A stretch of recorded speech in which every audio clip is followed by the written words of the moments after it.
Good morning, YouTubers. I'm still here in Charleston at the Middleton Plantation Inn.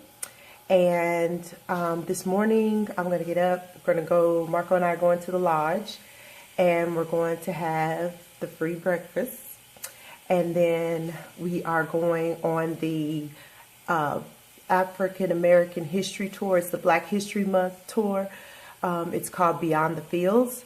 And so we're going to get a chance to really firsthand experience through reenactment what the slaves that worked this plantation actually did, and their lifestyles, and I guess things about marriages, family, celebrations, things like that.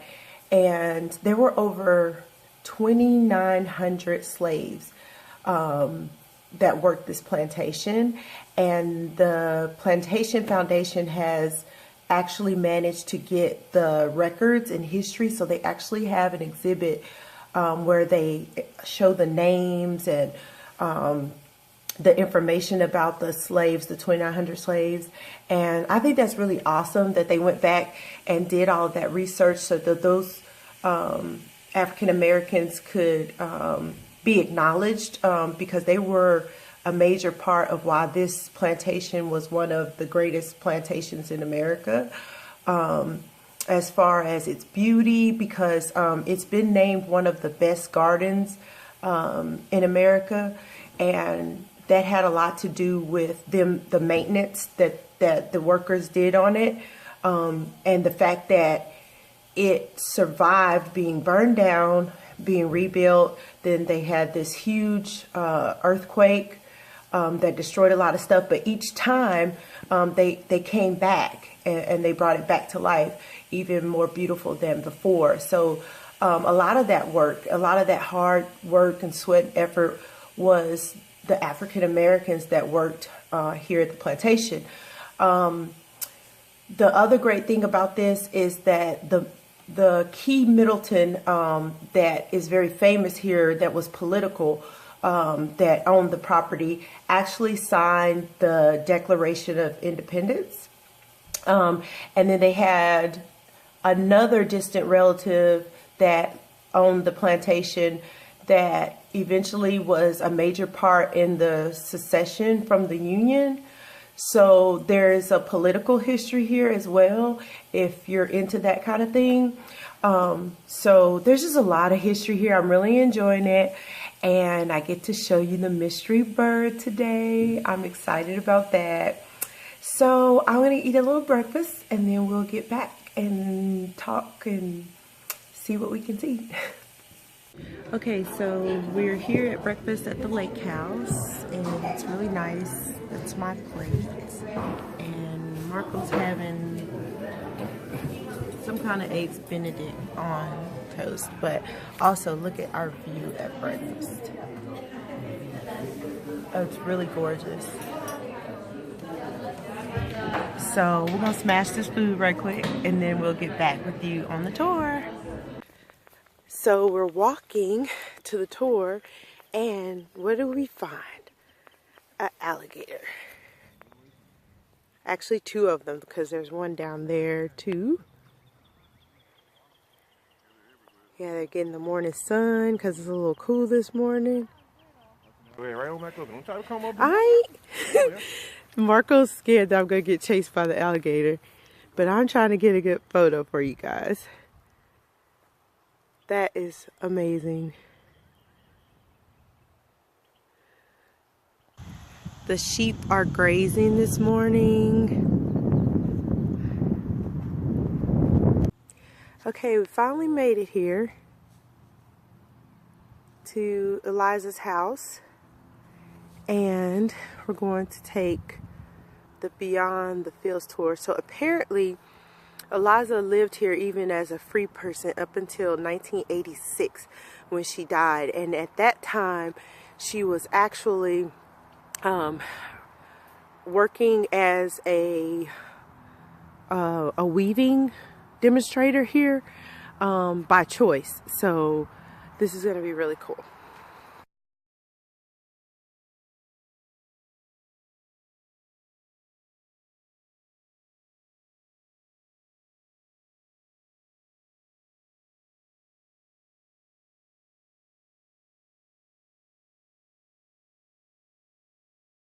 There's like real chickens walking around. They're coming at us, so I'm gonna like run right now. I don't want to up close and personal with chicken. Look at this one. He looks like he has on shoes. That has to be a rooster. Oh my gosh. It's huge. Whoa. Okay, I'm gonna just go this way. So this is inside the Eliza's house, and this is like a replica of what the slave quarters, as well as the freed slaves that built their own homes, because this particular dwelling had been both, looked like. There's the bed. And so the adults would sleep downstairs, and this would be an adult bedroom and their bathroom. And then the eating area, the living room, probably sit around the fire and stuff. And then this ladder goes up to the upstairs lofts, and that's where the children would sleep. So very, very small quarters. And the house is built with two sides that are the exact same size. So there were two families living in this dwelling, but one on each side. This is pretty amazing.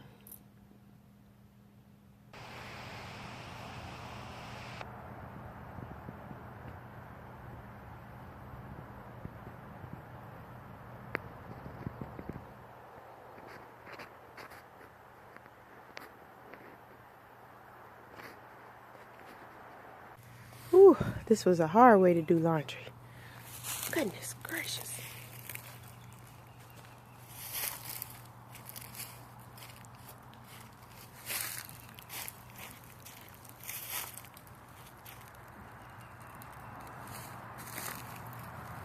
Look at this beautiful horse.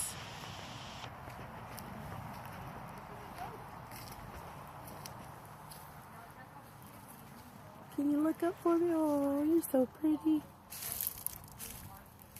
I think he likes being on camera.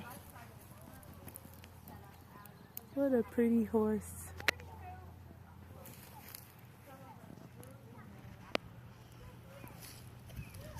And I think apparently they did a lot of research to make sure that they got the particular breeds that were here during that time that the plantation was actually in operation.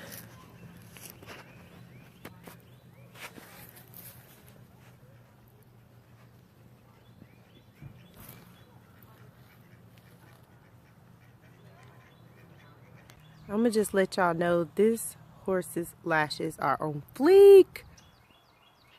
Here are the cashmere goats, and yes, this is where cashmere comes from. Real goats, this particular kind. And as you see, they've been scratching themselves, and there's little puffs of cashmere on their horns. Here's one of the little gardens that the slaves and I think this might have been for the freed slaves, that the freedmen, and they had planted like collards, and I think this says turnips, and I think these small patches was what they fed their own families with. Looks like green onions over there. Okay, as I promised, here it is. This was the mystery bird that we kept hearing last night. There's a peacock. It's really beautiful.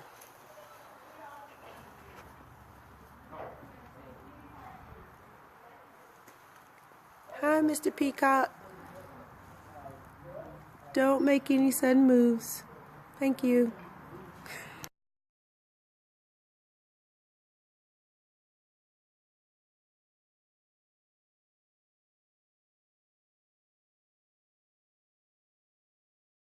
There's our mystery bird.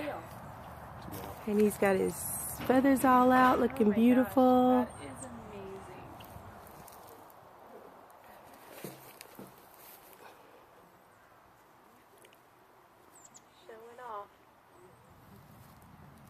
There's a sheep right in front of me. Eek. I'm like right here with the sheep. Hi, sheep.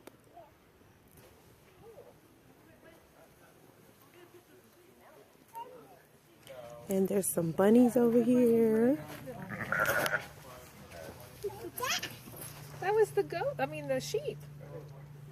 There's a white one, but he's hiding behind the barrel.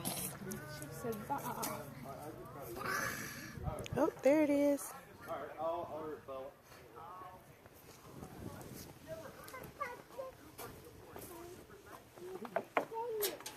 That's Poster Boy right there. Yeah.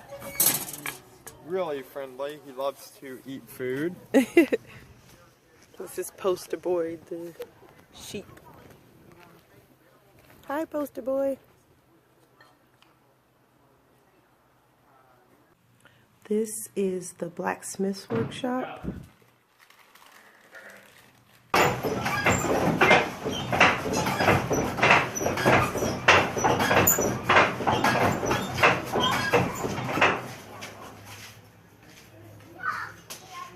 Again, if you're doing this all day, and I only do this 2 days a week, you're going to be in pretty good shape. I think that most of the people out here would have to be in pretty good shape doing any of these things. Well, actually, you know, the one man who can identify as a blacksmith here in the 18th century, his name was Pt2, which is a West African name. He was supposedly 60 years old in 1793. Now, that's old for anybody in 1793.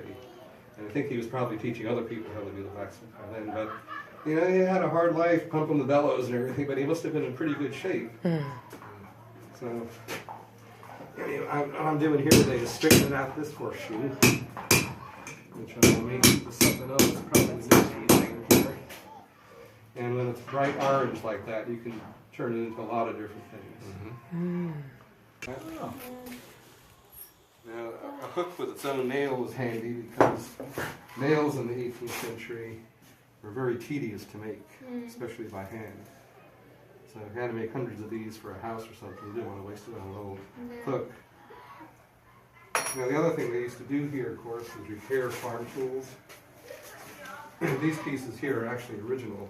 Most of the stuff looks old, but these are truly old, about 150 to 200 years old. And they were found around the site of the original blacksmith shop, which was not here. It was on the other side of Highway 61, which was the working side of the plantation. This area here is the original stables where the Middletons kept their thoroughbred horses. But the other side of the road is where most of the rice fields are. So I just finished up the Beyond the Fields tour. It was great. It was really amazing. And the last stop was here at the chapel. So I'm inside the chapel right now. That was our guide. And there's actual music playing of gospel music in here. And they just told us all the interesting facts about what the services were like here and the life of the slaves, the relationships. This is a really awesome tour. So now I'm headed up here to the main house, which is behind me. Really enjoyed the last tour, which was the Beyond the Fields tour. And at the end, when we were in the chapel, there was actually a lively debate about slavery, its purpose, and whether or not reparations were in order for the descendants of the slaves. So that was pretty interesting. So I'm gonna head in here and we'll take some more photos and video.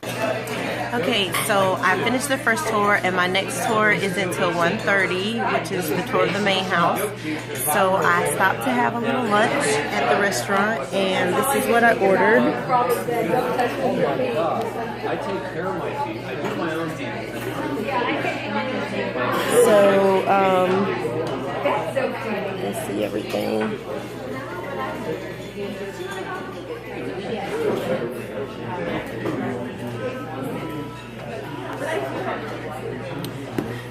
So this is the Carolina pecan crusted chicken, the macaroni, and the this is a corn pudding.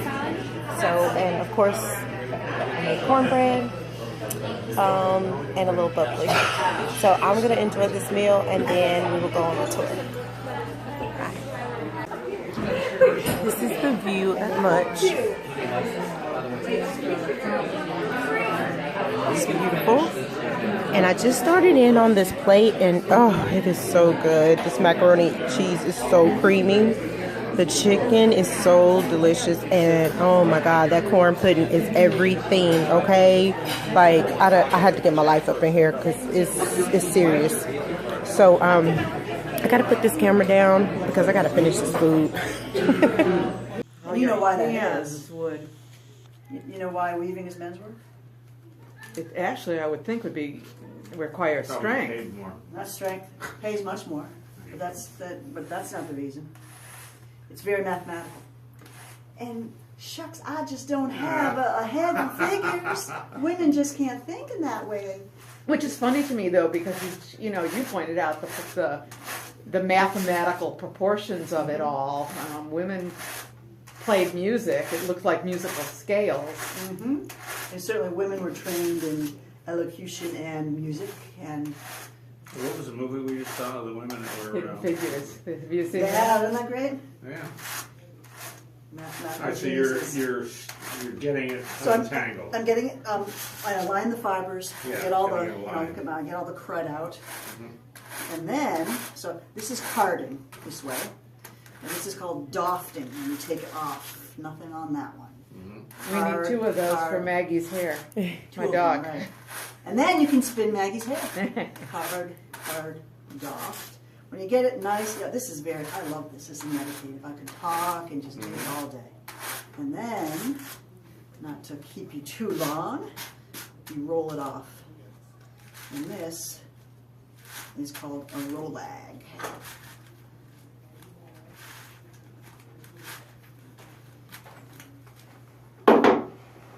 And that's what I spin. Spinning simply makes yarn. We'll thread first. Hello there. How you doing? Just in time to see me spin. Come All on. right. First I gotta thread my, so this particular wheel dates back to the mid 1800s. Actually, I think it's dated 1879. And the wheels haven't changed in 500 years. Sleeping Beauty, Rumpelstiltskin, all the same. It's a Saxony wheel from the Anglo-Saxons, get it? And I'm working that better. This just holds my, this is just my starter thread. You missed me carding. I made that out of that stuff, wool from our sheep. I'll straighten that later. Yeah. Show 'em. Put your money where your mouth is. Or your mouth where your hands are, whatever. Uh-oh, something's wrong. Something's wrong. Something. Oh. It's off. There we go. That should do it. So this is just a machine that puts twist into fiber. You could do this by hand with a Oh drop my spin. gosh. That's better. No. Somebody's been messing with my wheel. Ah, Oh, you have to tighten it, Tension, loosen yeah. it. yeah, that's better. Because it's got to be able to. Oh man, it's got to be able to pull in, and it's not pulling correctly. Let's just try.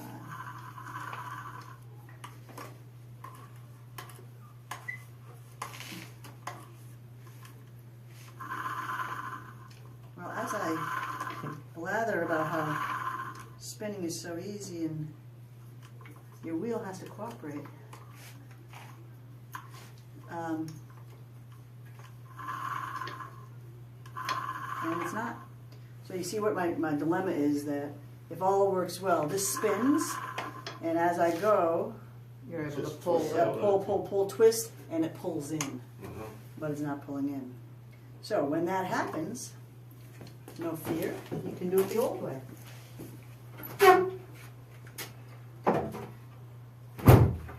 Drop spindle. This is a pain in the neck because with the drop spindle, I'm just going to take a portion of my, it's the same way. That's the spin, and you do it this way. Spin, spin. And you know why they call it drop spindle? Spin, spin, drop.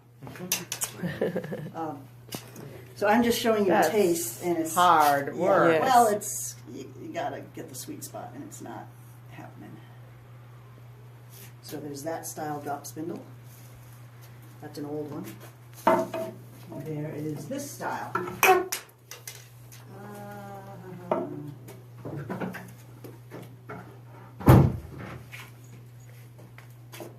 This is a newer one.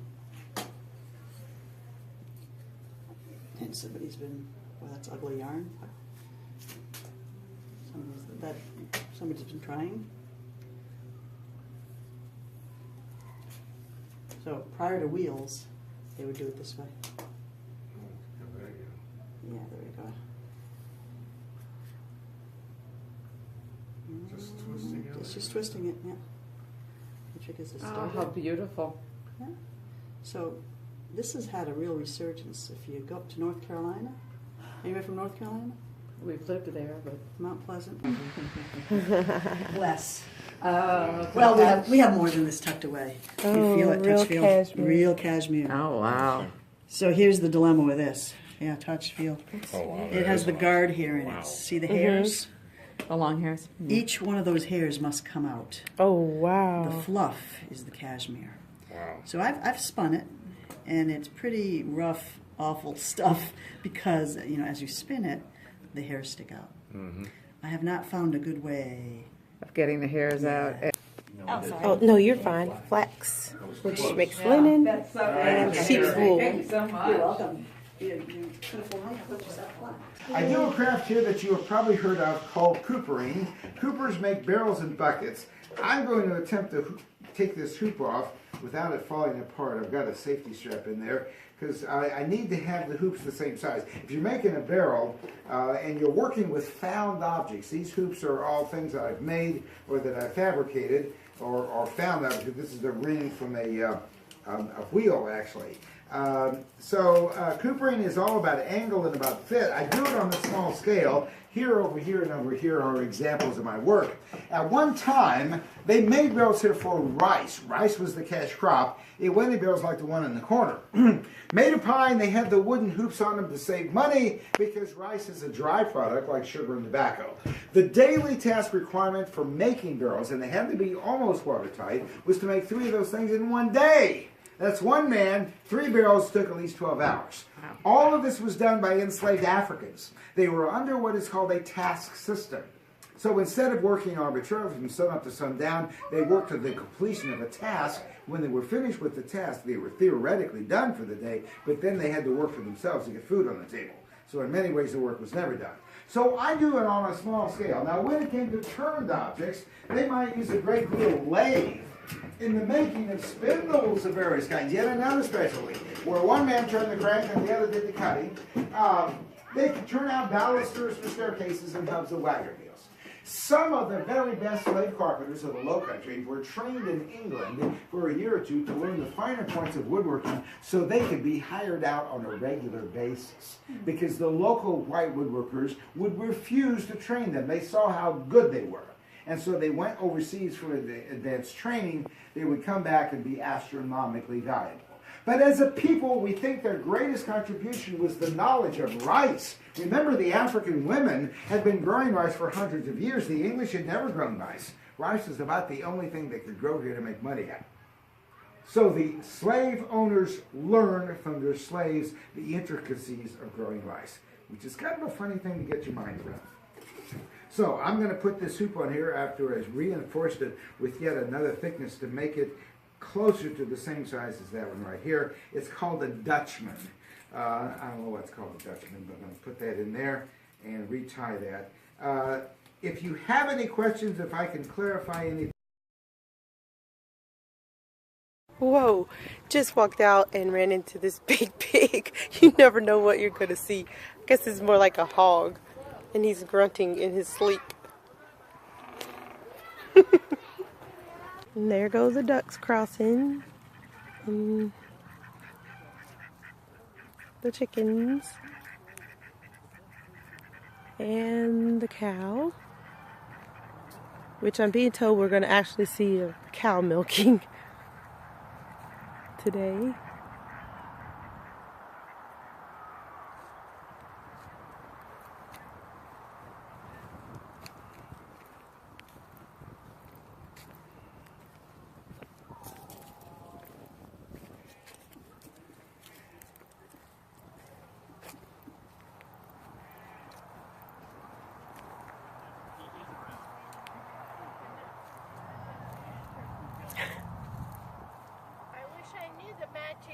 They say he sometimes does it for the chickens now that there's no other peacock.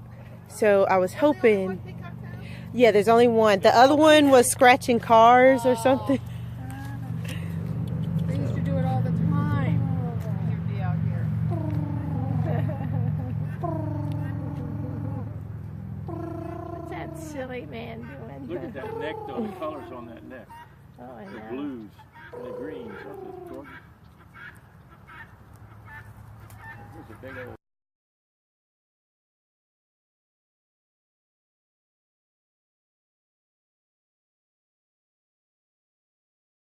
Okay, so I am at my final destination here at the Middleton Plantation, and it is the dinner, and I'm having the local seafood dish tonight. It's a sustainable fish dish, and I have really enjoyed the day today, and it's a really exciting experience, and I think you should come. My recommendation is that you do stay at the inn and get the full experience, and that way you also get the tours for free. But it's a really good experience, a lot of history. I learned a lot today and yesterday, and I'm just really glad that I did it. So catch me on the next one.